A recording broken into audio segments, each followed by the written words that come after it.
Uric acid और जोड़ों के दर्द के बारे में जानना इसलिए ज़रूरी है क्योंकि कुछ दिनों के अंदर लोगों का गोश्त का इस्तेमाल बहुत ज़्यादा बढ़ जाएगा। अब जब गोश्त का इस्तेमाल बढ़ेगा तो उससे उन लोगों के अंदर जिनको पहले यूरिक एसिड का या गाउट का मसला था, उनके अंदर एक्यूट अटैक की जो शरह वो बढ़ जाएगी। अब जानना ये ज़रूरी है कि एक्यूट अटैक ऑफ गाउट की अलामात क्या-क्या होती हैं, जो हर बंदे को पता होनी चाहिए।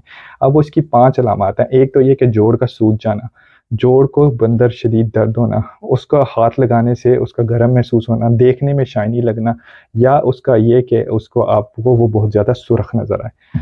अब कौन से जोड़ अफेक्ट हो सकते हैं? सबसे पहले तो ये 50 टू 70% आपके पाँव के अंगूठे, बड़े अंगूठे के जोड़ को अफेक्ट करता है, लेकिन ये जिस्म के किसी भी जॉइंट को अफेक्ट करता है, लेकिन मोस्टली ये आपके हाथों के, पाँव के जॉइंट्स को ज़्यादातर इफेक्ट करता है।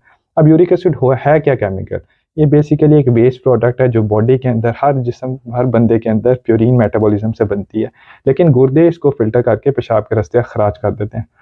अब होगा क्या, या तो आपकी जिन लोगों को यूरिक एसिड का मसला होता है उनके अंदर या तो ये यूरिक एसिड बनेगा ज़्यादा, या उनकी जिस्म से जो इसका अखराज है वो कम होगा।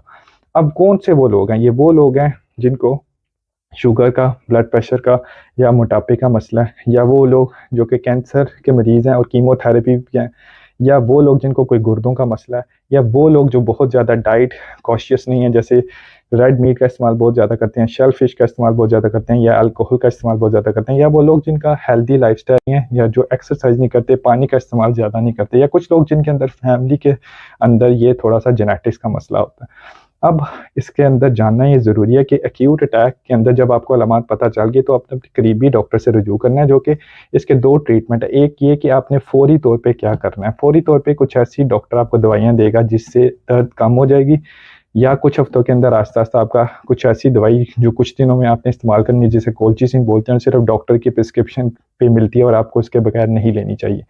दूसरा ये कि एक दफ़ा जब जिसको अटैक हो जाता है गाउट का, तो बहुत ज़्यादा चांसेस हैं कि उसके अंदर कुछ हफ्तों या महीने के अंदर दोबारा अटैक हो सकता है। तो कुछ ऐसी दवाइयाँ डॉक्टर आपको दे सकता है जो कि इसके अटैक को फर्दर प्रिवेंट करें, ठीक है? लेकिन उससे भी जानना ज़रूरी है, कुछ लोगों के अंदर सिर्फ डाइट कंट्रोल और हेल्दी लाइफ़स्टाइल के थ्रू इसके अटैक को बचाया जा सकता है।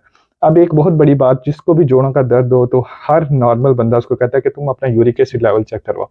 अब मोस्टली यूरिक अटैक, गाउट के अटैक के अंदर यूरिक एसिड नॉर्मल भी हो सकता है। इसका ये मतलब नहीं कि आपको गाउट नहीं, इसलिए गाउट जो है डॉक्टर के मुआयने के बाद जो है इसका क्लिनिकल डायग्नोसिस है। इसलिए खाली ब्लड टेस्ट के ऊपर डिपेंड नहीं करता, या एक्सरे के ऊपर कि इसकी कोई बहुत अच्छी इन्वेस्टिगेशन नहीं है, ये डॉक्टर पर डिपेंड करता है कि उसको क्या लग रहा है। तो इसलिए बराए मेहरबानी इस चीज़ पे आप जो है अपना गोश्त का इंटेक उसको एतदाल में यूज़ करें।